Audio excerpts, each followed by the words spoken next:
Hello students, कैसे हैं आप लोग। बच्चों हम लोग कोऑर्डिनेशन कंपाउंड स्टार्ट किया था हमने। कोऑर्डिनेशन कंपाउंड होता क्या है, अपन ने कुछ बेसिक टर्मिनोलॉजी देखी थी। उसके बाद हम लोग जो अभी कर रहे थे बच्चों, थ्योरीज कर रहे थे कोऑर्डिनेशन कंपाउंड्स की। कोऑर्डिनेशन कंपाउंड की मेन 3 थ्योरी हम लोगों ने डिस्कस की थी, जिसके अंदर फर्स्ट हम लोगों ने बात करी थी बच्चों किसके बारे में, वर्नर थ्योरी के बारे में, जो हमें प्राइमरी और सेकेंडरी वैलेंसी बताता था। उसके बाद हम लोग आए थे सेकंड थ्योरी के बारे में, वीबीटी के बारे में, जिसके अंदर हम लोगों ने सीखा कि इनर ट्रांजिशन एलिमेंट और आउटर ट्रांजिशन एलिमेंट वो कैसे बनते हैं। इनर वाले जो हम लोगों ने बात की थी बच्चों, sorry, inner complex, inner orbital complex और आउटर ऑर्बिटल कॉम्प्लेक्स कैसे बनेंगे वो हम लोगों ने देखा था किसके अंदर, वीबीटी के थ्रू, कि कैसे बनते हैं। जब अपन डी वाला ऑर्बिटल काम में लेते हैं, कब 3D वाला काम में लेंगे, कब 4D ऑर्बिटल काम में लेंगे। अब बच्चों वीबीटी हम लोगों ने अच्छे से समझ लिया, थ्योरेटिकली देखा, कुछ एग्जांपल्स के थ्रू भी इसको समझा। अब हम आज जो बात कर रहे हैं बच्चों, हम लिमिटेशन की बात कर रहे हैं। हम लोगों ने क्या कहा था बच्चों, 3 थ्योरीज की बात की थी। फर्स्ट वाली हम लोगों ने जब वर्नर थ्योरी की बात करी थी तो उसने सिर्फ वैलेंसीज के अकॉर्डिंग स्ट्रक्चर को एक्सप्लेन किया था, पर शेप और ज्योमेट्री को एक्सप्लेन नहीं कर पाया। तब हम लोगों को वीबीटी यूज करना पड़ा, जहां पे इसने शेप और ज्योमेट्री बताया। कल हम लोगों ने शेप भी देखे बच्चों लास्ट में, कि अगर अपन लेते हैं हाइब्रिडाइजेशन होता है तो उसके अकॉर्डिंग क्या अलग अलग शेप होंगे कॉम्प्लेक्सेस के। उसके बाद आए थे बच्चों हम लोग इसके बारे में, वीबीटी के बारे में हमने समझाया कि कब इनर ऑर्बिटल बनता है, कब आउटर ऑर्बिटल बनता है, कब मैग्नेटिक प्रॉपर्टीज एक्सप्लेन होती है। बात समझ में आ गई। अब अपन आ रहे हैं बच्चों लिमिटेशंस पे, क्योंकि अब हमको किसके बारे में पढ़ना है, सीएफटी, क्रिस्टल फील्ड थ्योरी के बारे में पढ़ना है। तो इसका मतलब क्या हुआ कि वीबीटी में कुछ ना कुछ कमियां रही होंगी, तब जाके तो हम सीएफटी पे पहुंचे। बात समझ में आई बच्चों। तो सबसे पहले हमें क्या पता होना चाहिए कि वीबीटी की लिमिटेशंस क्या क्या है, वीबीटी में क्या कमियां रह गई कि हमें सीएफटी क्रिस्टल फील्ड थ्योरी को उठाना पड़ा कोऑर्डिनेशन कंपाउंड के स्ट्रक्चर को समझने के लिए या उनकी बॉन्डिंग को समझने के लिए। तो लिमिटेशंस में सबसे पहले बात करते हैं बच्चों हम कलर की, ठीक है। अगर हम बात करें तो आपको पता है कोऑर्डिनेशन कंपाउंड जो होते हैं कलरफुल होते हैं, कलरफुल होते हैं। कोऑर्डिनेशन की बात कर लें, क्योंकि इनमें क्या प्रेजेंट होता है, डी ऑर्बिटल्स प्रेजेंट होते हैं, डी ऑर्बिटल वाले इलेक्ट्रॉन्स प्रेजेंट होते हैं या डी ऑर्बिटल वाले एलिमेंट्स प्रेजेंट होते हैं। जैसे हम बात करते हैं ना, मैग्नीज है, कॉपर है, ये प्रेजेंट है, इसका मतलब डी ऑर्बिटल्स है। डी ऑर्बिटल के अंदर अपन ने देखा होगा, अगर आपको पता है, जनरली ये जितने भी एलिमेंट्स होते हैं सारे कलरफुल होते हैं। हम लोग ये चीज पहले भी डिस्कस किए थे कि एस ब्लॉक एलिमेंट वाले क्या होते हैं बच्चों, कलरलेस होते हैं। पी ब्लॉक वाले भी जनरली कलरलेस होते हैं, कुछ एक एक्सेप्शन होंगे, उसके अलावा वो भी मोस्टली कलरलेस ही कंपाउंड होंगे। जब हम आते हैं बच्चों यहाँ पे डी ऑर्बिटल पे, डी ब्लॉक एलिमेंट्स पे, तब हम कहते हैं कि डी ब्लॉक एलिमेंट्स क्या होते हैं बच्चों, कलर्ड कंपाउंड होते हैं। कलर्ड कंपाउंड क्यों होते हैं, क्योंकि उनमें डी ट्रांजिशन पाया जाता है, ठीक है। ये क्या चीज होती है, ये एक्सप्लेनेशन हमें वीबीटी के अंदर कहीं नहीं मिला, ठीक है। फर्स्ट है कलर, कलर क्या रहता है कंपाउंड का, कैसे आता है कॉम्प्लेक्स का कलर, वो एक्सप्लेन नहीं कर पाया ये। सेकंड थिंग आती है बच्चों मैग्नेटिक प्रॉपर्टीज की। अभी ये समझा तो देता है कि डायमैग्नेटिक है, पैरामैग्नेटिक है, पर क्यों है, और रीजन के बाद कई कंपाउंड्स क्या हैं इस थ्योरी के अकॉर्डिंग क्या होते हैं बच्चों, फेल हो जाते हैं। कुछ में डायमैग्नेटिक होना चाहिए तो पैरामैग्नेटिक प्रॉपर्टीज शो कर देते हैं। ये किस रीजन की वजह से हुआ, हम लोग बात क्या कर रहे हैं बच्चों, लिमिटेशन की बात कर रहे हैं। पहला हम लोगों ने समझा दिया कलर की, सेकंड हम कह रहे हैं मैग्नेटिक प्रॉपर्टीज की। अब वीबीटी हमें मैग्नेटिक प्रॉपर्टी तो बताती है, पर उसका प्रॉपर एक्सप्लेनेशन वीबीटी के अंदर नहीं है। कुछ ऐसे कंपाउंड भी आपको देखने मिलेंगे बच्चों जो कि क्या होते हैं, असल में पैरामैग्नेटिक हैं, पर वीबीटी थ्योरी के अकॉर्डिंग वो डायमैग्नेटिक हो जाते हैं। तो ऐसा क्यों हो रहा है, वो रीजन वीबीटी ने हमें नहीं बताया। थर्ड पॉइंट है डी ट्रांजिशन। डी ट्रांजिशन मतलब डी ऑर्बिटल से डी ऑर्बिटल में इलेक्ट्रॉन का ट्रांजिशन होता है। ये हम लोग किस में पढ़ेंगे बच्चों, सीएफटी में पढ़ेंगे, क्योंकि सीएफटी हमको बताता है कि डी के जैसे 5 शेल्स हैं, वो 5 शेल किस में टूट जाते हैं, 2 और 3 अलग अलग शेल्स में डिवाइड हो जाते हैं बच्चों। बात समझ में आई। अब ये डिवीजन होता है तो क्या होता है बच्चों, ये वाला भी डी है, ये वाला भी डी है, ठीक है। हम पढ़ते हैं ना डी एक्स वाई, ये होगा डी वाई जेड और ये डी जेड एक्स, ये सारे एक साथ रहते हैं जो सिंगल सिंगल वाले हैं। और जो डबल वाले अपन कहते हैं ना, एक्स स्क्वायर वाई स्क्वायर वाला और डी जेड स्क्वायर वाला, स्क्वायर वाले अलग हो जाते हैं, सिंगल वाले अलग अलग रह जाते हैं। तो इस तरह से इसका डिवीजन होता है। तो मतलब इलेक्ट्रॉन क्या करता है, अगर इलेक्ट्रॉन यहाँ है तो उसका ट्रांजिशन होता रहता है, इधर भी चला जाएगा वापस नीचे भी आ जाएगा। तो जो डी ट्रांजिशन होता है मतलब इसी डी ऑर्बिटल का, ऊपर वाले डी ऑर्बिटल में जो इलेक्ट्रॉन का ट्रांजिशन होगा, जो इलेक्ट्रॉन का मूवमेंट होगा बच्चों, वो चीज इसने वीबीटी ने हमें एक्सप्लेनेशन नहीं दिया। क्यों होता है, किस लिए होता है कि नहीं होता, वो कोई भी आपको कहीं पे भी पढ़ने को नहीं मिलता वीबीटी के अंदर। तो ये वीबीटी की एक लिमिटेशन हो गई, ये चीज़ हमें समझा नहीं पाया। वीबीटी ट्रांजिशन पाया जाता है, पर क्यों होता है वो एक्सप्लेनेशन वीबीटी में कहीं भी नहीं मिला। दूसरी चीज़ हम बात करते हैं बच्चों एक कंपाउंड की, MnCN6। अब इस कंपाउंड की जब हम बात करते हैं बच्चों, तो आप खुद इसको निकाल के देखो कि ये इनर ऑर्बिटल बनाएगा या आउटर ट्रांजिशन ऑर्बिटल बनाएगा। आप खुद देखो इससे, इसका स्ट्रक्चर कल अपन ने समझाया था ना इसको, कैसे निकालते हैं, इनर और आउटर वाला कल बताया था ना बच्चों, इसको करके देखो। अब हम बात कर रहे हैं, हमने 4th और 5th वाला लिया, तो ये हमें समझाएगा क्यों हो रहा है ये चीज़, ये अभी अपन देखेंगे।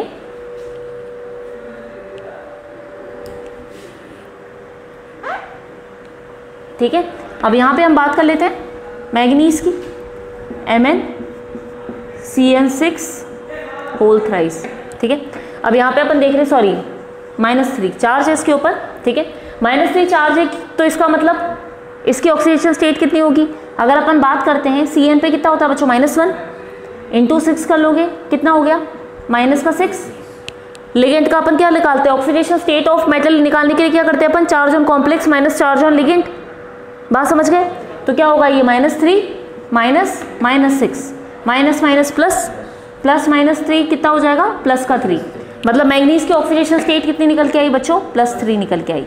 अब मैग्नीज का स्ट्रक्चर अगर हम लोग देखते हैं बच्चों, तो आप लोगों को पता है डी में कितने होंगे इसके, मैग्नीज का ऑक्सीडेशन एटॉमिक नंबर होता है 25।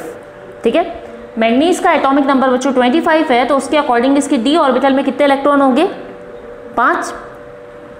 डी ऑर्बिटल हाफ फिल्ड होता है बच्चों मैग्नीज का। ठीक है, अब अपन बात कर लेते हैं 4s में भी 2 इलेक्ट्रॉन होंगे। ठीक है, अब फिर यहाँ पे आ जाता है इसका 4p और 4d। ठीक है, आगे इधर रहेगा 4p और आगे इधर 4d आगे रहेगा। ठीक है, अब हम कह रहे हैं बच्चों यहाँ पे देखिए मैग्नीज के अंदर +3 ऑक्सीडेशन स्टेट है, इसका मतलब क्या हुआ होगा, 2 इलेक्ट्रॉन यहाँ से गए होंगे। हम जानते हैं कि s के ऑर्बिटल क्या करता है, इलेक्ट्रॉन डोनेट करने का काम करता है, सबसे पहले इलेक्ट्रॉन निकाल देता है। अगर इसकी +3 ऑक्सीडेशन स्टेट है, इसका मतलब 2 यहाँ से चले गए, और फिर क्या बचा बच्चों, ये वाला बचा, ये कंपाउंड निकल के आया। ठीक है, बात समझ में आई। इसका मतलब ये कौन सा ऑर्बिटल बनाएगा, कौन सा कंपाउंड बनाएगा, ये क्या करेगा, अगर हमको पता है कि Cn कैसा है, स्ट्रॉन्ग फील्ड लिगेंड है, स्ट्रॉन्ग फील्ड लिगेंड के प्रेजेंस में क्या होंगे बच्चों, ये इधर आ जाएगा, ये इधर चला जाएगा, हाँ कि नहीं। अब यहाँ पे डी के कितने रह गए, 3 रह गए। 3 रहने के बाद ये क्या बता रहा है, यहाँ पे 3 इसके और 3 यहाँ पे आ जाएंगे। ठीक है, 2 3 4 5 6, क्या हो जाएगा, D3sp2। सही है, ये इस तरह का ट्रांजिशन दिखाएगा। बात समझ में आई। तो इसका मतलब इसने क्या बताया हमको, अगर हम बात करते हैं, हमने एक एक्सेप्शन लिया है बच्चों, ये एक्सेप्शन का मतलब इसकी प्रॉपर्टीज चेंज है ना। अभी अपन क्या कह रहे थे, अगर हम वीबीटी के रूल के अकॉर्डिंग चलें, तो वीबीटी हमें क्या बताता है कि मेटल आयन का पहले ऑक्सीडेशन स्टेट देखोगे, ऑक्सीडेशन स्टेट के अकॉर्डिंग आपको पता चलेगा कि सेंट्रल मेटल आयन ने कितने इलेक्ट्रॉन निकाल दिए। इसके 25 थे, हम लोगों ने देख लिया था। 25 में 5 इलेक्ट्रॉन अनपेयर थे बच्चों, बात समझ गए। 5 इलेक्ट्रॉन अनपेयर थे, उसमें से 2 इलेक्ट्रॉन एस में भी थे, टोटल 7 थे इसके।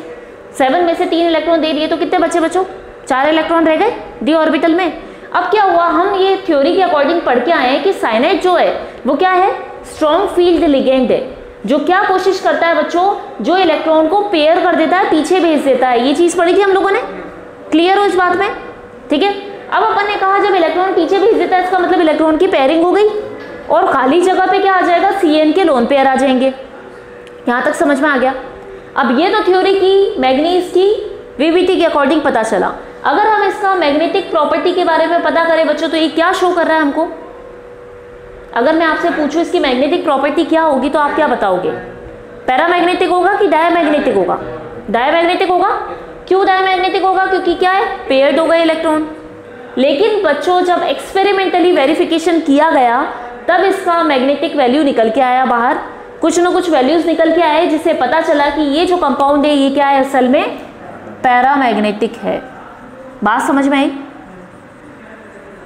अभी हम लोगों ने क्या कहा, अगर हम वीबीटी थ्योरी के अकॉर्डिंग चलते हैं, तो वीबीटी थ्योरी के अकॉर्डिंग हमें साफ स्ट्रक्चर में दिखाई दे रहा है कि क्या होना चाहिए बच्चों, डायमैग्नेटिक सब्सटेंस होना चाहिए, क्योंकि लोन क्या हो गया, ये पेयरिंग हो गई यहाँ पे। लेकिन जब हम बात करते हैं कंपाउंड देखते हैं बच्चों, तो ये क्या होता है, यहाँ पे पैरामैग्नेटिक कंपाउंड आता है। जब इसका वैल्यू निकाल के देखा जाता है, तो इसका वैल्यू कुछ ना कुछ निकल के आता है, जो कि पैरामैग्नेटिक सब्सटेंस को शो करता है। एक्सपेरिमेंटल वेरिफिकेशन करने के बाद ये पैरामैग्नेटिक पाया गया।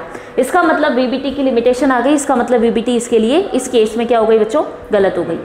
कैसे आया, क्यों आया, वो एक्सप्लेनेशन हमारे पास नहीं था। क्योंकि वीबीटी के अकॉर्डिंग हमने समझा तो वीबीटी में यहाँ कोई भी एक्सप्लेनेशन नहीं था कि वैसे डायमैग्नेटिक होना चाहिए पर इसका वैल्यू पैरामैग्नेटिक क्यों आ रहा है। बात समझ गए, ये हो गई इसकी एक लिमिटेशन। अब चलते हैं अपन नेक्स्ट वाली लिमिटेशंस पे, कॉपर वाले के लिए, ठीक है। अब कॉपर वाले का स्ट्रक्चर बना के देख लेते हैं, कुछ लिमिटेशंस देख रहे हैं बच्चों। पहले अगर हमको CFT पे जाना है तो पहले हमें बता दो होना चाहिए कि वीबीटी में क्या कमी रह गई। ये कमियां समझ में आई, नोट कर लिया आप लोगों ने। अब आगे चलते हैं अपन लास्ट वाले पे।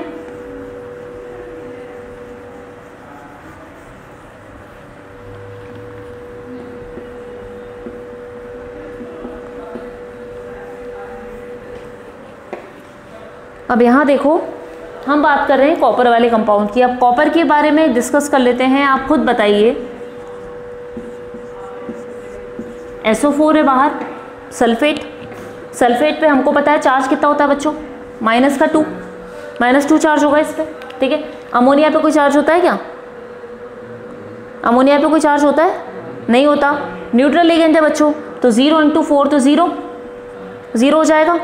अब अपन देखें कॉपर पे कितना चार्ज होगा, तो अपन को पता है अगर ये -2 है तो मतलब मेटल कितनी होगी, +2 होगी, क्योंकि कॉम्प्लेक्स पे क्या चार्ज आएगा, +2 आएगा, तभी तो -2 ने बैलेंस किया। बात समझ गए। कॉपर पे चार्ज कितना आ गया बच्चों, +2 आ गया, ठीक है। वो +2 चार्ज -2 कैंसिल आउट हो गए। अब अपन अगर कॉपर की बात करते हैं बच्चों, कॉपर का क्या होता है, 29 होता है। कॉपर का अगर अपन बात करते हैं, कॉपर का कितना आता है बच्चों, 29 आता है, तो 3 4 5, ठीक है। और उसके बाद अपन बात कर लेते हैं S की, 4s और 3d। 29 का मतलब 1 2 3 4 5 6 7 8 9, मतलब d में 9 इलेक्ट्रॉन है और s में कितने होंगे, 2 होंगे। बात समझ गए, ठीक है। अब यहाँ पे अपन बात करते हैं बच्चों 3d 4s की बात कर लेते हैं और 4p, आगे 4p भी तो है, 4p वाला और उसके बाद फिर ये 4d वाला आपका, ठीक है। अब यहाँ पे बच्चों हम बात कर रहे हैं कि अमोनिया है, अमोनिया आपको पता है अब इसकी ऑक्सीडेशन स्टेट कितनी है, +2, इसका मतलब S के 2 इलेक्ट्रॉन जा चुके। बात समझ गए, S के 2 इलेक्ट्रॉन चले गए बच्चों। अब अगर अपन VBT के अकॉर्डिंग चलते हैं तो अपन क्या कहते हैं, अमोनिया है। अमोनिया क्या होता है, स्ट्रॉन्ग फील्ड लिगेंड। हम लोगों ने देखा था अमोनिया क्या होता है, स्ट्रॉन्ग फील्ड लिगेंड होता है। इसका मतलब ये क्या कोशिश करेगा, पेयरिंग की कोशिश करेगा, मतलब इलेक्ट्रॉन को शिफ्ट करेगा। पर ये इलेक्ट्रॉन शिफ्ट हो सकता है क्या, नहीं हो सकता, ठीक है। तो अपन यहाँ पे क्या बात करते हैं बच्चों, इलेक्ट्रॉन शिफ्ट तो होने से रहा, शिफ्ट हो ही नहीं पाएगा, जगह ही नहीं है।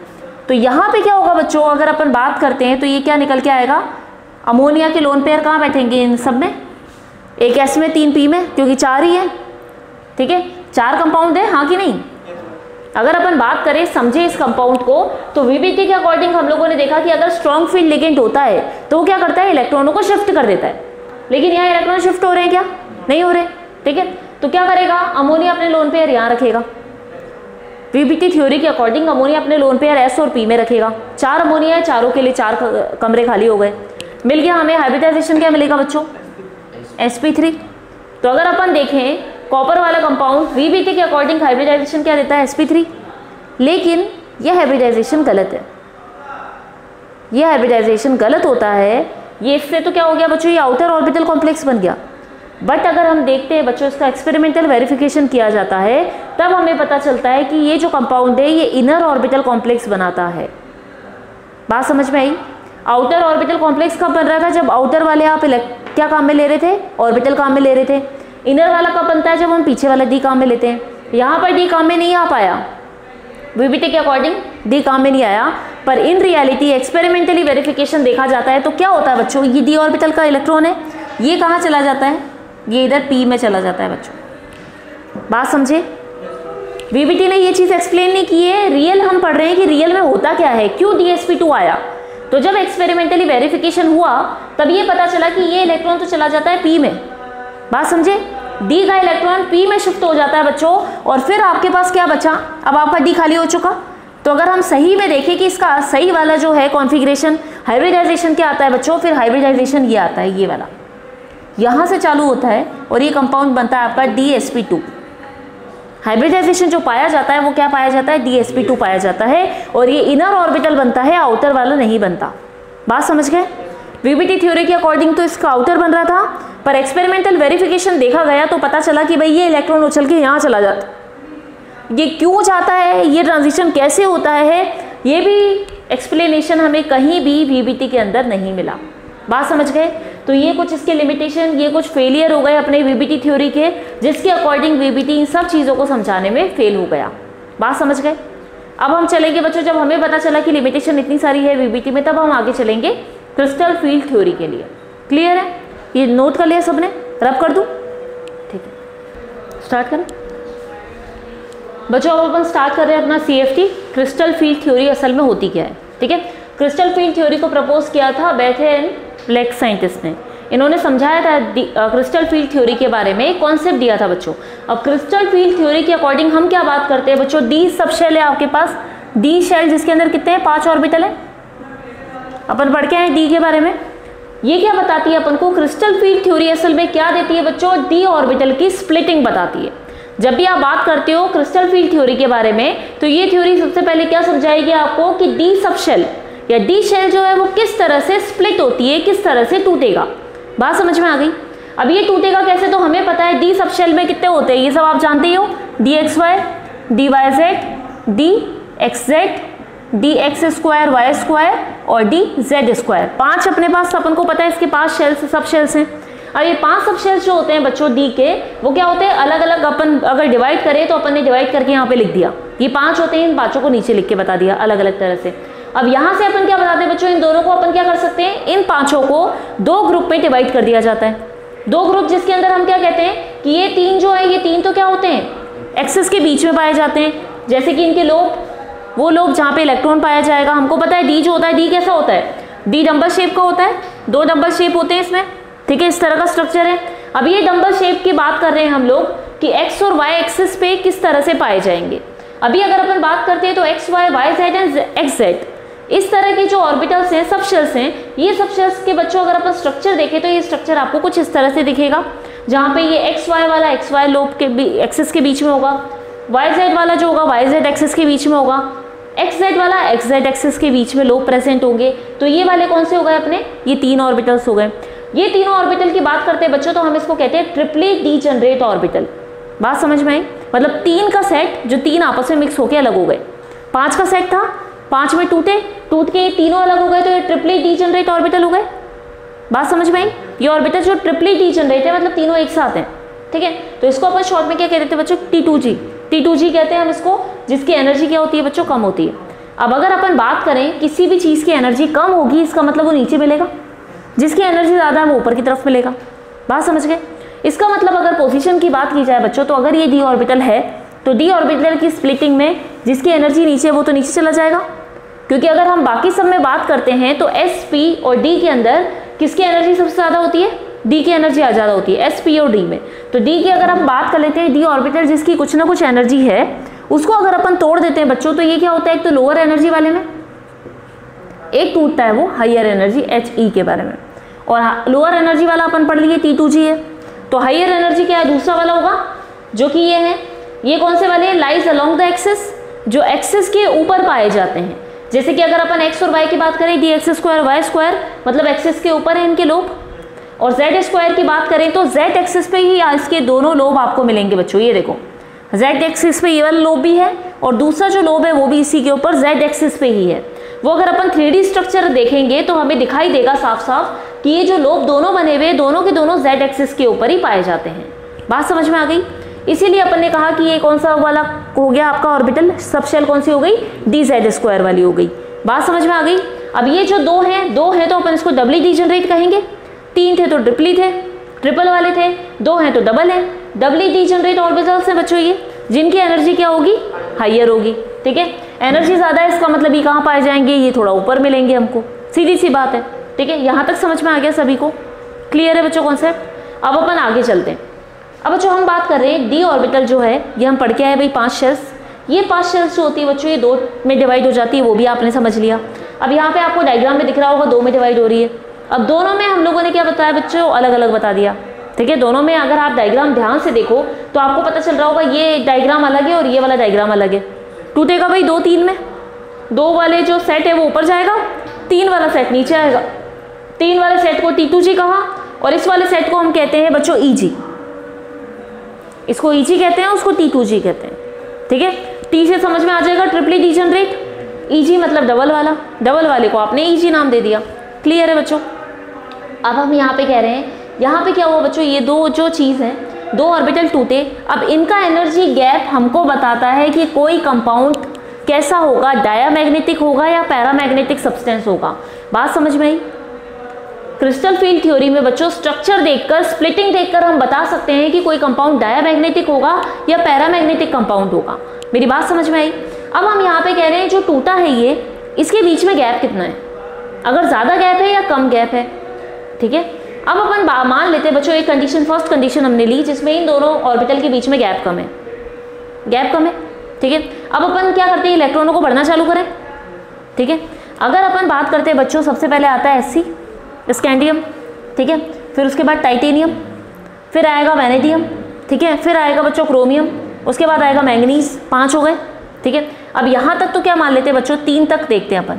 अगर मान लेते हैं स्कैंडियम में आया तो स्कैंडियम में पहले नीचे एनर्जी है दोनों ही कंडीशन में। ठीक है, इसमें यहाँ जाएगा बच्चों, सबसे पहला ले लिया मैंने स्कैंडियम वाला लिया, डी ऑर्बिटल का फर्स्ट वाला। ठीक है, फर्स्ट एलिमेंट लिया अपन ने डी ऑर्बिटल का, स्कैंडियम होता है। स्कैंडियम में डी में 1 इलेक्ट्रॉन, तो वो 1 इलेक्ट्रॉन यहाँ T2G में जाएगा। इस कंडीशन में भी 2 कंडीशन दिख रही है आपको, एक में क्या है, एनर्जी लेवल, एनर्जी जो डिफरेंस है वो कम है। अगर आप यहाँ देखो तो बच्चों एनर्जी डिफरेंस ज़्यादा दिख रहा है, डायग्राम में ही समझ में आ रहा है हमको। बात समझ में आ गई? अब इस वाले केस में हमने कहा स्कैंडियम में 1 इलेक्ट्रॉन है, तो वो 1 इलेक्ट्रॉन यहाँ जाएगा T2G वाले में, क्योंकि एनर्जी नीचे है, अपन को पता है एनर्जी कम है, तो सीधी बात है पहले यहाँ जाएगा, इस वाले में भी यही जाएगा। क्लियर है? उसके बाद आते हैं अपन टाइटेनियम। ठीक है, दूसरा वाला एलिमेंट, दूसरे में भी क्या जाएगा बच्चों, नीचे यहाँ पे जाएगा, सेम यही, इस कंडीशन में भी इलेक्ट्रॉन यही रहेगा। ठीक है, उसके बाद बात करते हैं हम तीसरा वाला वैनेडियम। ठीक है, तीसरा, यहाँ पर तीसरा और यहाँ भी तीसरा। अब समझ में आ गया? अब प्रॉब्लम क्या जनरेट होगी, क्रोमियम में।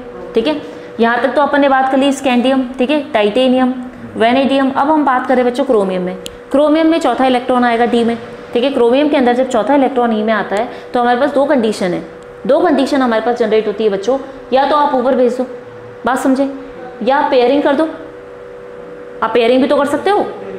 2 कंडीशन हो सकती है, या तो चौथा इलेक्ट्रॉन मैं यहाँ भेजूँ या मैं यहीं रख लूँ। ठीक है, अब ये कंडीशन कब अपन इसको पेयर करेंगे और कब हम इसको ऊपर भेजेंगे, उसमें क्या होता है बच्चों, 2 कंडीशन हमारे पास आती है।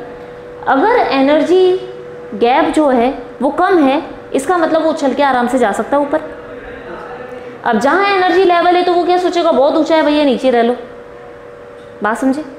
ठीक है, अपन कहते हैं कि कोई डबल स्टोरी बिल्डिंग है, डबल स्टोरी बिल्डिंग में अपन बात कर लेते हैं कि आपको क्या करना है, फर्स्ट फ्लोर तक ही जाना है तो आप आराम से चले जाओगे।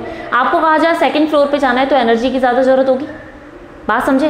फर्स्ट फ्लोर पे मूवमेंट आराम से कर सकते हो, सेकंड पे भेजा जाए तो सेकंड पे कहोगे एनर्जी बहुत ज़्यादा है, नीचे रह लेता हूँ मैं, तो कौन जाएगा ऊपर। बात समझे? एनर्जी वेस्ट नहीं करेंगे हम, तो हम क्या कोशिश करेंगे बच्चों, नीचे रुक जाएं। क्लियर है? ठीक है, आपके पास क्या है, आपको पता है कि भाई एक रूम में एक बच्चा रह रहा है, आपको भी रहना है, आपको हॉस्टल भेजा गया, तो आप क्या सोचोगे, डबल वाले पे सेकंड फ्लोर पे कौन जाके मेहनत करेगा, कौन जाएगा। अगर फर्स्ट पे रूम खाली है तो क्या करोगे, फर्स्ट पे तो चले जाओगे, भैया अकेले रह लूंगा मैं। ठीक है, ये वाले कंडीशन में अपन देख लेते कि फर्स्ट फ्लोर ही जो है वो बहुत ऊंचा है, फर्स्ट को ही ऊंचा मान लो, फर्स्ट फ्लोर बहुत ज़्यादा ऊंचा है, बहुत सीढ़ियाँ चल के ऊपर जाना पड़ेगा। तो आप सोचो कि इतना ऊपर चल के कौन जाएगा, रोज ऊपर नीचे उतरना करना, इससे बढ़िया तो मैं किसी एक बच्चे के साथ ही शिफ्ट हो जाता हूँ। तो आप नीचे वाले में रुक जाओगे। 2 कंडीशन आ गई, समझ में आया? अगर एनर्जी गैप जो है बच्चों कम होगा तो आप कोशिश करोगे ऊपर चले जाओ, एनर्जी गैप ज़्यादा होगा तो कोशिश क्या होगी, नीचे रह जाए हम। ठीक है, अब यहाँ पे बच्चों 2 चीज़ें आती हैं, एक तो क्या होता है डेल ज़ीरो। डेल ज़ीरो मतलब आप क्या बताओगे इसको, ये है आपका energy gap between T2G and EG। आप लिखना चाहो तो इसको लिख सकते हो बच्चों, ये क्या चीज़ है, ये है energy gap between T2G and EG orbitals. ये अपन को देख के समझ में आ गया। T2G EG आपको पता है क्या है, नाम लिखे हुए हैं बच्चों, कंफ्यूजन नहीं होना अपन को। T2G और EG ऑर्बिटल के बीच का एनर्जी गैप अपन किससे बताते हैं, डेल ज़ीरो से बताते हैं। ठीक है, या तो इसको डेल ज़ीरो बोलते हैं, या फिर हम अगर DQ उसमें बताते हैं बच्चों तो ये 10 DQ होता है। ये जो यूनिट है ना DQ, इसकी टर्म में अगर आपको एनर्जी डिफरेंस बताना हो 2 ऑर्बिटल के बीच का, तो आप इसको 10 DQ या डेल ज़ीरो से बताते हो, दोनों चीज़ें इक्वल है। ठीक है, अब यहाँ पे अपन बात कर लेते हैं बच्चों, यहाँ पे हमने चीज़ की बात कर ली, डेल ज़ीरो क्या है, उसके बाद आपका PE और E भी लिखा हुआ है। P और E बच्चों क्या है वो चीज़, PE का फुल फॉर्म होगा पेयरिंग एनर्जी, पेयरिंग एनर्जी। बात समझ में आई? ठीक है। एक तो क्या है बच्चों, मैंने आपको एक कंडीशन दी कि आपको हॉस्टल में शिफ्ट होना है। एक फर्स्ट फ्लोर की ऊंचाई कम है तो आप आराम से चले जाओगे। फर्स्ट फ्लोर बहुत ऊंचा है, मतलब बहुत सारी सीढ़ियाँ चल के हमको फर्स्ट फ्लोर तक पहुंचना पड़ेगा, तो आप क्या देखोगे कि भाई बहुत ज़्यादा ऊंचाई है, ठीक है, बहुत ज़्यादा गैप है, बहुत चल के जाना पड़ेगा। दूसरी कंडीशन क्या बताते हैं अपन कि अगर नीचे वाले रूम में जो बच्चा रह रहा है, ठीक है, उसका नेचर बहुत अच्छा है। एक हो गई ऊंचाई की बात। दूसरा फैक्टर क्या आ गया कि बच्चे का नेचर, बच्चा लड़ने झगड़ने वाला है या शांत स्वभाव का है। अगर शांत होगा, अच्छा बोलने वाला, सीधा साधा होगा, तो आप क्या कोशिश करोगे, चल इसके साथ ही रुक जाऊँ यार, इतना फ्लोर की ऊंचाई इतनी ज़्यादा है और ये बच्चा भी बढ़िया है, तो अपन क्या करो, अपन इसके साथ ही रुक जाओ। एक होगा झगड़ालू, फ्लोर कम ऊंचाई पे है और दूसरा बच्चा भी झगड़ालू है, तो अपन क्या सोचेंगे, यार दोनों फैक्टर आ रहे हैं, कम ऊंचाई पे भी मिल जाएगा और नीचे वाला बच्चा जो है वो झगड़ालू है, किसी को रखेगा ही नहीं अपने साथ, तो अपन क्या करो, ऊपर चलो। बात समझे? पॉइंट समझ में आई? दो चीज़ें। तो पेयरिंग एनर्जी यहाँ पे क्या हो गई, इलेक्ट्रॉन को पेयर करने के लिए एनर्जी, इलेक्ट्रॉन के पेयर होने के लिए एनर्जी की रिक्वायरमेंट। अगर इलेक्ट्रॉन की पेयरिंग एनर्जी कम होगी तो इलेक्ट्रॉन इजीली नीचे पेयर हो जाएगा। अगर पेयरिंग एनर्जी ज़्यादा होगी तो इसका मतलब वो क्या करेगा, ऊपर जाने की कोशिश करेगा। पर ये दोनों फैक्टर जो है बच्चों, या तो एक बार, या तो गैप ज़्यादा होगा या फिर पेयरिंग एनर्जी ज़्यादा होगी। बात समझ में आई? दोनों में से कोई भी एक चीज़ एक ही टाइम ज़्यादा होगी, या तो आपको फ्लोर की ऊंचाई ज़्यादा मिलेगी या फिर बच्चे का स्वभाव खराब मिलेगा। बात समझे मेरी? या तो बच्चा झगड़ालू मिलेगा या तो फ्लोर की ऊंचाई ज़्यादा होगी। दोनों कंडीशन जो है उनमें से एक ही कंडीशन एक साथ हो सकती है, दो मुसीबतें एक साथ नहीं आएंगी। बात समझे? एक ही प्रॉब्लम आ सकती है एक टाइम पे, यहाँ पे भी एक ही प्रॉब्लम आएगी, या तो एनर्जी गैप ज़्यादा होगा या फिर पेयरिंग एनर्जी ज़्यादा होगी।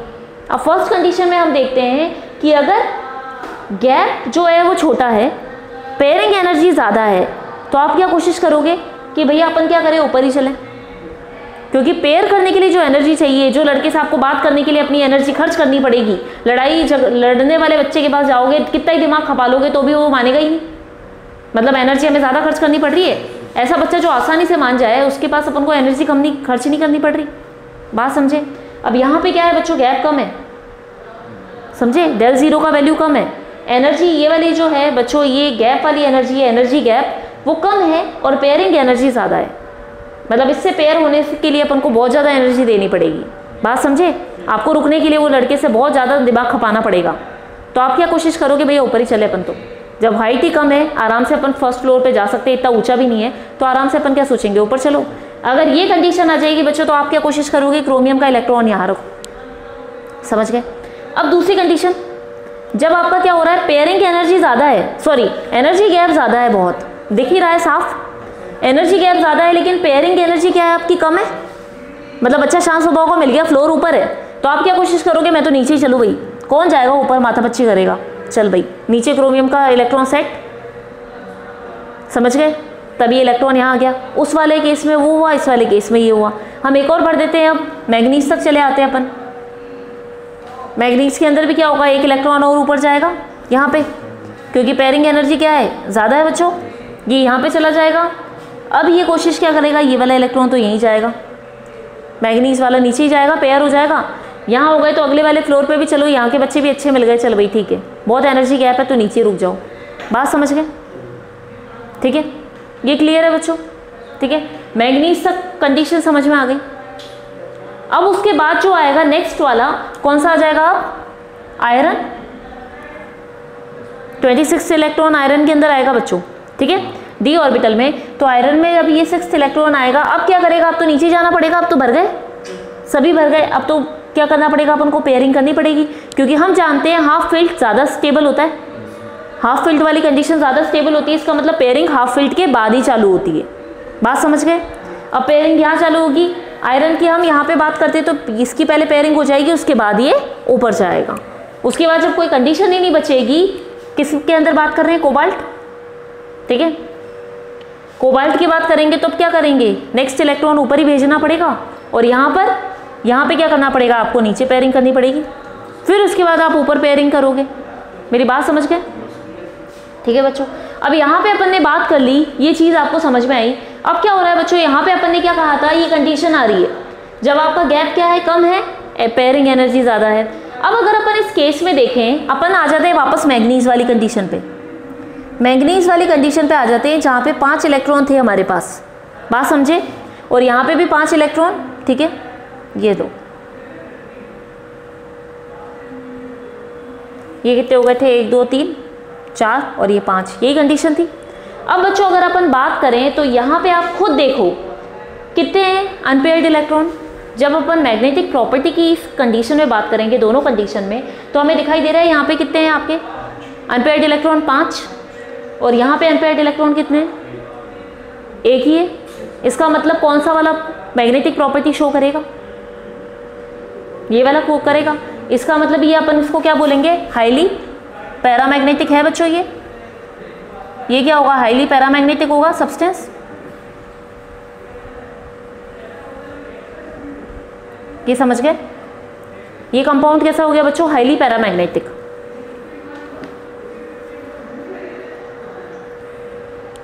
अब अपन बात कर लेते हैं, ये समझ में आ गया, पैरामैग्नेटिक सब्सटेंस हो गया, ठीक है। अब यहाँ पे देख रहे हो तो यहाँ पे आपको समझ में आ रहा है, यहाँ पे क्या हो रहा है, पेयरिंग हो रही है। पेयरिंग होने से आपको अनपेयर्ड इलेक्ट्रॉन कितने मिल रहे हैं, यहाँ पे 1 ही है, 1 अनपेयर्ड इलेक्ट्रॉन है। इसका मतलब इसको हम क्या कहेंगे बच्चों, या तो ये डायामैग्नेटिक होगा, या तो आप क्या कहोगे, ये डायामैग्नेटिक होगा, या फिर लेस पैरामैग्नेटिक। मतलब अगर अपन दोनों के मैग्नेटिक मूवमेंट की बात करें बच्चों, तो आप खुद देख के बता सकते हो कि किसका मैग्नेटिक मूवमेंट ज़्यादा होगा। 5 अनपेयर्ड इलेक्ट्रॉन है तो ज़्यादा मैग्नेटिक प्रॉपर्टी बताएगा, 1 ही अनपेयर्ड इलेक्ट्रॉन है तो लेस पैरामैग्नेटिक होगा, या कुछ कुछ केस में क्या हो सकता है, डायमैग्नेटिक हो सकता है। क्रोमियम अगर है तो क्रोमियम के केस में अगर हम बात करें बच्चों, क्रोमियम तक हम बात कर लेते हैं, मैग्नीज तक पहुंचे ही नहीं, तो क्रोमियम में आपको साफ पता चल रहा है 1 2 3 4 होंगे अनपेयर्ड, यहाँ पे 4 तो पेयर ही हो गए, सॉरी ये वाला आ जाएगा, तो यहाँ पे क्या हो गए क्रोमियम और आगे। और अपन आयरन की बात कर लेते हैं, इलेक्ट्रॉन बढ़ा लेते हैं, कम होने से नहीं होगा, इलेक्ट्रॉन बढ़ा लेते हैं अपन लोग, आयरन की बात कर लेते हैं, ठीक है। आयरन के अंदर बात करते हैं तो क्या हो गए, 6 इलेक्ट्रॉन ऐसे हो गए। इस वाले में जब आएंगे 5 के बाद 6, तो भी यहाँ पे 4 तो बचे, 4 पैरामैग्नेटिक प्रॉपर्टी बताएंगे, और ये तो डायामैग्नेटिक हो गया आयरन के केस में। बात समझ गए। तो ये 2 कंडीशन हो गई बच्चों आपके पास। जब आपका क्या है, एनर्जी गैप ज़्यादा हो, फर्स्ट वाली कंडीशन ये, एनर्जी गैप ज़्यादा है और पेयरिंग एनर्जी कम है, तब तो पेयर हो जाएंगे। एनर्जी गैप कम है, पेयरिंग एनर्जी ज़्यादा है बच्चों, तब ये क्या होंगे, ये एक एक करके इलेक्ट्रॉन भरे जाएंगे। ये क्या होंगे, अलग अलग ऑर्बिटल में इलेक्ट्रॉन चले जाएंगे, पहले अनपेयर्ड होंगे उसके बाद पेयर होंगे। 2 कंडीशन क्लियर है। अभी जनरेट कब हो रही है, ये भी देखो। जब बच्चों वीक लिगेंड प्रेजेंट होते हैं, वीक लिगेंड कौन से बोले थे हमने, नेगेटिव लिगेंड बताए थे, क्लोरीन वाला बोला, फ्लोरीन वाला बोला, या अदर कंपाउंड जो भी थे, हेलोजन ग्रुप थे, तो जितने भी नेगेटिव लिगेंड होंगे वो सारे कौन से होते हैं बच्चों, वीक फील्ड लिगेंड। हम पढ़ चुके पहले, वीबीटी के अकॉर्डिंग हम लोगों ने क्या देखी थी बच्चों, सीरीज देखी थी। वो सीरीज सब जगह वर्क करेगी। लिगेंड की टाइप देख ली हम लोगों ने, वीक फील्ड और स्ट्रॉन्ग फील्ड लिगेंड कौन कौन से होते हैं। तो बच्चों वीक लिगेंड जो होता है वो क्या करता है, इलेक्ट्रॉनों को अनपेयर ही रहने देता है। वो यहीं पे बात आ गई, वही वाली बात समझ गए। वीक फील्ड लिगेंड की वजह से क्या होता है बच्चों, एनर्जी गैप कम हो जाता है और पेयरिंग एनर्जी ज़्यादा हो जाती है। इस वजह से जो कॉम्प्लेक्स बनता है ये कैसा बनता है, आपको ये इस तरीके का मिलेगा। बात समझ गए। और स्ट्रॉन्ग फील्ड लिगेंड अगर होगा तो उसके अकॉर्डिंग क्या होगा, एनर्जी गैप ज़्यादा होगा तो इलेक्ट्रॉन पेयर होना पसंद करेंगे। तो स्ट्रॉन्ग फील्ड लिगेंड की प्रेजेंस में कंपाउंड आपका डायामैग्नेटिक, वीक फील्ड की प्रेजेंस में आपका कंपाउंड कैसा बनेगा बच्चों, पैरामैग्नेटिक। बात समझ में आ गई, क्रिस्टल फील्ड थ्योरी समझ में आ गई, कैसे कैसे बनाएंगे ये, कोई डाउट है बच्चों इसमें, ठीक है। अब यहाँ पे देख लो बच्चों, अगर अपन बात कर रहे थे एनर्जी गैप, आप दोनों कंडीशन में देख सकते हो, दोनों ही कंडीशन में एनर्जी गैप अगर अपन बात करते हैं, ठीक है, ये तो क्या हो रहा है, ये लिगेंड की वजह से गैप कम या ज़्यादा हो रहा है। बात समझे। जब हम बात करते हैं ना बच्चों, गैप कम या ज़्यादा होना किसकी प्रेजेंस में, जब लिगेंड आ गए। जब वीक आएंगे तो गैप कम हो जाएगा, स्ट्रॉन्ग आएंगे तो गैप बढ़ जाएगा। और नॉर्मल गैप जब अपन बात करते हैं बच्चों डी ऑर्बिटल के अंदर, तो ये टूटता है Eg और T2g के अंदर, तब जो गैप आता है बच्चों इसके बीच में, ये क्या डॉटेड लाइन जाएगी सेंटर से, डॉटेड लाइन से अपन कहेंगे ये Eg वाला लेवल, और यहाँ पे मैं बना लेती हूँ ये देखो शॉर्ट में T2g वाला लेवल। बात समझ गए। अब ये गैप जो होता है बच्चों ये इस तरीके से मिलेगा कि अगर आप टोटल एनर्जी निकालो तो ये डेल ज़ीरो, डेल ओ से बताते हैं, इसको अपन बताते हैं किसके इक्वल हो जाती है, 10 डी क्यू के। बात समझ गए। 10 डी क्यू के लिए और डेल के लिए अगर अपन लेते हैं, डेल में बच्चों अगर लिखोगे तो डेल में एनर्जी ये आ जाती है 0.6 और ये हो जाता है 0.4, ठीक है, डेल की टर्म में। और डी क्यू के टर्म में लिखते हो तो ये हो जाता है 6d³ और ये हो जाता है बच्चों 4d³। जो गैप होता है इसका T2G का और सेंटर का गैप आप लोगे तो 0.4 आएगा, और EG और सेंटर का गैप लोगे तो वो ज़्यादा आएगा, वो 6 आएगा। सीधी सी बात है, क्योंकि ये लोअर एनर्जी है, कम गैप होगा। T2G वाले क्या हैं, कम एनर्जी वाले हैं, तो इनका गैप कम होगा बच्चों। ये वाले ज़्यादा एनर्जी वाले, तो इनका गैप ज़्यादा होगा, ज़्यादा ऊपर जाएंगे, तो इसीलिए 0.6 और 6 वैल्यू EG के लिए, और इसके लिए कितनी आ जाएगी, T2G के लिए कितनी आ जाएगी, 0.4 या 4। बात समझ में आ गई? ये क्लियर हो गया बच्चों? पॉइंट रब कर दें इसको, आगे चलते हैं, नोट कर लो इसको। ये चीज़ समझना, ये जो कॉन्सेप्ट है ना बच्चों, ये इंपॉर्टेंट है। ये वाला कॉन्सेप्ट ये आपको याद रखना पड़ेगा। इसी कॉन्सेप्ट के बेस पे आपके अलग अलग स्ट्रक्चर फॉर्म होंगे, ठीक है। तो स्ट्रक्चर कैसे बनेंगे, अगर अपन को पता चलेगा भाई वीक फील्ड है, क्योंकि ये चीज़ें आ जाएंगी, पेयरिंग एनर्जी कम होगी तो इलेक्ट्रॉन इस तरह से होंगे। तो अगर आप बताते हो ना, यहाँ पे आगे और भी क्वेश्चंस आते हैं इसके ऊपर कि ये जो कंपाउंड है ना, यहाँ पे क्यों हुआ, ये देने के बाद भी पेयरिंग था या अनपेयर्ड था, तो डायमैग्नेटिक या पैरामैग्नेटिक क्यों हुआ। दो केस आ गए ना अपने पास, बात समझे। अब जिसके अंदर पेयरिंग पहले ही हो चुकी है ना, तो इसका मतलब देखो, अगर हम इसको इस तरीके से देखें, 5 ऑर्बिटल एक साथ रखे हुए, स्प्लिटिंग को दिखाएगा तो नहीं, क्वेश्चन पूछेगा तो, बात समझे। अब जैसे अगर अपन ने वहाँ तक ले लिया था, तो वहाँ पे आप खुद देख रहे हो 1 2 3 के बाद 4 क्रोमियम में पेयरिंग हो गई, ठीक है। अब ये देखो 1 2 3 4 के बाद 1 2 3 तक थे अपन। अगर अपन इसको बिना स्प्लिट किए इमेजिन कर रहे हैं कि 3 और 2 में टूटा हुआ है, मतलब 3 यहाँ और ये 2 इसके, लेकिन जब अपन अगर इसको सीधा सीधा देखें तो इसका मतलब ये क्रोमियम में यहाँ हो गया, कौन से वाले में, जिसमें गैप ज़्यादा है, ठीक है। उस केस में अपन बात करें, ये तो नॉर्मली चलेगा, जैसे अपन बाकी से बात करते हैं 1 2 3 4 5 के बाद 6 नीचे आता है, लेकिन उस वाले में पेयर हो रहा है क्योंकि वो स्प्लिट हो चुका है, ठीक है। क्रोमियम के बाद अपन बात कर रहे थे किसकी, मैग्नीज की हम बात कर रहे थे आयरन की, ठीक है। आयरन के बाद ये 2 ऑर्बिटल तो खाली पड़े हुए, बात समझे। तो अगर पूछ लिया इसी के अंदर कि ये क्रोमियम जो होता है ये डायमैग्नेटिक लिगेंड की प्रेजेंस में, डायमैग्नेटिक या पैरामैग्नेटिक, हम बात कर लेते हैं आयरन की। आयरन के अंदर हम कहते हैं कि आयरन जो है ये क्या हो रहा है इस केस में, जब क्या है स्ट्रॉन्ग फील्ड लिगेंड है ना, स्ट्रॉन्ग फील्ड के साथ आयरन वाला जो है वो डायमैग्नेटिक प्रॉपर्टी शो कर रहा है। क्यों कर रहा है वो समझ में आ गई, बात समझे, क्यों कर रहा है, पैरामैग्नेटिक वाला क्यों करेगा, डायमैग्नेटिक क्यों करेगा, तो हमको समझ में आ गया, पेयरिंग हो गई, इस वजह से डायमैग्नेटिक है। नॉर्मल कंडीशन में क्या होता है फिर इसका, ये अपन देखते तो ये कुछ इस तरीके से होता, बात समझे। लेकिन वो पेयरिंग दिखा रहा है क्यों, क्योंकि वो स्ट्रॉन्ग फील्ड के चक्कर में उसका कॉन्फ़िगरेशन कुछ इस तरीके का हो गया है। कुछ क्वेश्चन इससे रिलेटेड आते हैं जिसमें अपन को फिर ये कॉन्सेप्ट लगा के फिर सोचना पड़ता है कि भैया इसका आंसर क्या होगा, क्लियर है। अब एक चीज़ और देख लेते हैं अपन, आज का समझ में आ गया, कोई डाउट है बच्चों।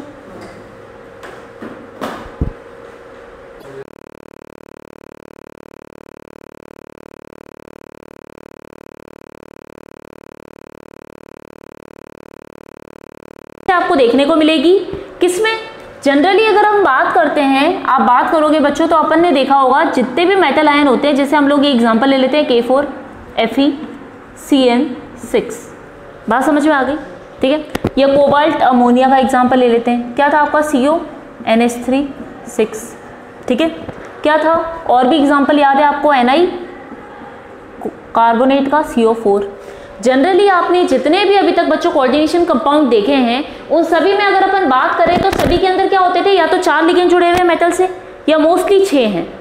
जितने भी बच्चों हम लोगों ने अभी तक कंपाउंड देखे, हमें ज़्यादा अधिकतर जो देखने को मिला उसमें या तो 4 ही लिगेंड जुड़े हुए होते थे या 6 लिगेंड जुड़े हुए होते थे। कम तो हमने बहुत कम देखे, 1-2 एग्जाम्पल देखे होंगे, मोस्टली एग्जाम्पल अगर आप देखोगे तो 4 या 6 ही आपको देखने मिलेंगे। इट मीन्स कोऑर्डिनेशन कंपाउंड की अगर हम बात करें तो मोस्टली हमको ऑक्टाहेड्रल और टेट्राहेड्रल 2 कंपाउंड देखने मिलते हैं बच्चों। ऑक्टाहेड्रल का मतलब जिसमें 6 लिगेंड जुड़े हुए हैं, टेट्राहेड्रल का मतलब जिसमें 4 लिगेंड जुड़े हुए हैं। बात समझ में आ गई, पॉइंट क्लियर है। तो अगर अपन डी ऑर्बिटल की स्प्लिटिंग की बात करते हैं बच्चों क्रिस्टल फील्ड थ्योरी के अंदर, तो हम लोग देखते हैं कि डी सबशेल जो है वो 2 टाइप से उसकी स्प्लिटिंग देखी जाती है। स्क्वायर प्लेनर भी अपन को मिलता है कंपाउंड, पर स्क्वायर प्लेनर के स्ट्रक्चर भी बच्चों किसके जैसा होता है, ऑक्टाहेड्रल जैसा। जो डिफरेंट होगा वो डिफरेंट आपको सिर्फ टेट्राहेड्रल और ऑक्टाहेड्रल में देखने को मिलेगा। अब डी ऑर्बिटल की स्प्लिटिंग हम लोग पढ़ के आए, जब हमने ऑक्टाहेड्रल की बात की बच्चों, सेम वही स्प्लिटिंग होगी जो हमने नॉर्मल केस में देखा। डी ऑर्बिटल वही अपने 3 लोअर एनर्जी वालों में टूटेगा, ऊपर वाला हायर में जाएगा, हायर 2 वाले सेट में टूटेगा। अपन ने बता दिया था टोटल एनर्जी गैप 10 d³ से बताते हैं, और यहाँ पे अपन 10 del 0 लिखते हैं। 0 का मतलब यहाँ पे बच्चों 0 नहीं होकर वो O होता है। O मतलब ऑक्टाहेड्रल को रिप्रेजेंट करता है। बात समझ में आ गई? del O लिखोगे, O का मतलब ऑक्टाहेड्रल कंपाउंड की बात चल रही है जिसमें 6 लिगेंड जुड़े हुए हैं। जैसे ऑक्टाहेड्रल कौन कौन सा हो सकता है इसके अंदर से, K4FeCN6 और दूसरा वाला कोबाल्ट अमोनिया का कॉम्प्लेक्स। ठीक है, जो भी 6 वाले लिगेंड वाले हैं वो सारे किस में आएंगे बच्चों, ऑक्टाहेड्रल वाले कंपाउंड के अंदर आएंगे। बात समझ में आ गई? अब अपन बात कर रहे हैं इसके अंदर, ये कंपाउंड तो हमने पहले ही देख लिया, समझ लिया। अब क्या होता है बच्चों, जब टेट्राहेड्रल स्ट्रक्चर की बात आती है तो टेट्राहेड्रल में क्या होता है, ये स्ट्रक्चर चेंज हो जाता है, उल्टा हो जाता है। जो अभी तक वो नीचे थे वो ऊपर चले जाएंगे, जो ऊपर थे वो नीचे आ जाएंगे। अब हमने देखा था कि 3 जो ऑर्बिटल सेट देखा था हमने ट्रिपली डीजनरेट वाला, वो क्या होता है, नीचे रहता है, लेकिन टेट्रा में उल्टी चीज हो जाती है ये। अब ये वाले जो कंपाउंड है, ये वाले जो है बच्चों, ये हायर एनर्जी वाले हो जाते हैं, और दूसरे वाले जो होंगे 2 वो क्या हो जाएंगे, लोअर एनर्जी के हो जाएंगे। सेट वही के वही रहेंगे, सेट में कोई डिफरेंस नहीं आएगा बच्चों, ध्यान रखना ये चीज। T2G मतलब ये 3 एक जैसे 2 एक जैसे, 2 ग्रुप में अपन ने तोड़ दिया भाई, तीनों एक साथ ही रहेंगे, वो 2 एक साथ ही रहेंगे हमेशा। बात समझ में आई? लेकिन पहले वाले में हमने ऑक्टा में क्या बात करी थी, नॉर्मल केस में और ऑक्टाहेड्रल में हमने कहा था बच्चों कि वो नीचे रहते हैं तीनों और वो दोनों ऊपर चले जाते हैं। इस वाले केस में उल्टा कर दो, उल्टा करने के बाद क्या हुआ, 3 ऊपर चले गए, 2 नीचे आ गए, और एनर्जी गैप भी सेम ही है। अगर आप देखो तो नॉर्मल केस में हमने क्या बताया था, T2G वाले की बात की थी हमने, तो हमने कहा था इसका भी 4 वैल्यू आता है, इसके लिए 6 है एनर्जी गैप। एनर्जी गैप बच्चों सेम ही है, पर बस वैल्यूज बदल गई हैं। ये अगर ऊपर है तो ये पॉजिटिव है, नीचे है तो नेगेटिव है, सीधी बात। यहाँ पर क्या किया, ऊपर चला गया तो यही वैल्यू पॉजिटिव हो गया, दूसरा वाला वैल्यू क्या हो गया, नेगेटिव हो गया। सेम वही स्प्लिटिंग दे रखी है बच्चों, नाम थोड़ा सा बदलेगा, वो भी ध्यान रखना आप। जब ऑक्टाहेड्रल की बात होगी तो क्या बोलोगे आप इसको, T2G और EG। हम नाम देते हैं बच्चों तो इनको क्या बोलते हैं, T2G बोलते हैं, और इस वाले को अपन EG बोलते हैं। ठीक है, लेकिन जब हम बात करते हैं टेट्राहेड्रल के लिए तो हम यहाँ से क्या G हटा देते हैं बच्चों, G नाम से हट जाएगा, क्या बचेगा T2 और E सेट, E सेट और T2 सेट बोलोगे आप उसको, नाम समझ में आ गया। ऑक्टाहेड्रल का कंपाउंड जब आप लेते हो बच्चों तो आप क्या बोलोगे, EG। टेट्राहेड्रल की बात चलेगी तो हम उसको T2 बोलेंगे, इसको E सेट बोलेंगे। कैसे स्प्लिटिंग हुई, स्प्लिटिंग तो हमको समझ में आ चुकी। आपको सिर्फ इतना करना है कि एक बार आपको नॉर्मल केस और ऑक्टाहेड्रल ध्यान है, आपको उसको घुमा के उल्टा करके वहां पे लिख देना है। ये जैसा है इसका उल्टा वो हो जाएगा, जो 3 नीचे है वो 3 ऊपर चले जाएंगे, 2 ऊपर है तो 2 नीचे आ जाएंगे। वो टेट्राहेड्रल वाले केस के अंदर हो जाता है जब यहाँ पे इस तरीके का हो जाता है, जिसमें ऊपर के 2 जो है वो लेस एनर्जी के हो जाते हैं और नीचे वाले जो है वो हाई एनर्जी वाले हो जाते हैं कंपाउंड। बात समझ में आ गई? तो इसको अपन ने स्प्लिटिंग बताई दी ऑर्बिटल की टेट्राहेड्रल कॉम्प्लेक्स के अंदर। ऑक्टाहेड्रल वाले की बात है तो वही सेम है जो हम पहले पढ़ के आए। ठीक है, और ये अपन ने बच्चों डी सब शेल का स्प्लिटिंग बता दी यहाँ पे। अब आप ये चीज़ देखो, ये जो पॉइंट जा रहा है बीच में ये सेंटर है, सेंटर लाइन जा रही है बीच में जो उनको डिवाइड कर रही है इक्वल अलग अलग पार्ट्स में। सेंट्रल लाइन जो है बच्चों उसको हम बैरी सेंटर कहते हैं, नाम आपको ध्यान होना चाहिए। जो सेंटर है, सेंटर को क्या कहा जाता है, इसको बैरी सेंटर कहेंगे हम। कभी कोई क्वेश्चन आ गया घूम फिर के तो हमको पता होना चाहिए। सेंटर का पता चल गया, बैरी सेंटर का हो गया, ऑक्टाहेड्रल का हो गया, टेट्राहेड्रल का हो गया बच्चों। और ये जो एनर्जी होती है, इस एनर्जी को हम लोग क्या कहते हैं, क्रिस्टल फील्ड स्प्लिटिंग एनर्जी। क्योंकि क्या हो रहा है, क्रिस्टल फील्ड बनने पर अपन कह रहे हैं CFT मतलब क्या हुआ, ये डी ऑर्बिटल की स्प्लिटिंग हो रही है क्रिस्टल फील्ड में, तो crystal field splitting energy, split हो रहा है ना डी ऑर्बिटल टूट रहा है, तो वो जो एनर्जी काम में आ रही है जो 10 है, वही एनर्जी क्या कहलाएगी, CFSC कहलाएगी, क्रिस्टल फील्ड स्प्लिटिंग एनर्जी। इसको शॉर्ट में हम CFSC काम में बोलते हैं बच्चों। ऑक्टाहेड्रल के लिए अपन del 0 से बताते हैं, del O से बताते हैं, और टेट्राहेड्रल के लिए हम लोग del T से बताते हैं। T नाम टेट्राहेड्रल के लिए, O अपन ने नाम दे दिया ऑक्टाहेड्रल के लिए। क्लियर है बच्चों, क्रिस्टल फील्ड स्प्लिटिंग क्या होती है समझ में आ गया, क्रिस्टल फील्ड थ्योरी क्या है वो हमने समझ लिया बच्चों, यहाँ तक समझ में आ गया। अब अपनी थ्योरीज बच्चों यहाँ पे खत्म होती है। अब अपन आगे अपने नेक्स्ट टॉपिक पे चलेंगे, आइसोमराइजेशन, और इसके कुछ एग्जांपल्स देख लेंगे। बात समझ में आ गई? आज का डाउट, आज की क्लास क्लियर है? कोई डाउट है किसी को? ठीक है, थैंक यू क्लास। अब जो अपन नेक्स्ट स्टार्ट करेंगे अपन आगे इसके आइसोमराइजेशन के बारे में, और कुछ इनके जो थ्योरीज हम लोगों ने पढ़ी है उसके अकॉर्डिंग कुछ कॉम्प्लेक्स भी एग्जाम्पल के फॉर्म में देख लेंगे। Thank you class.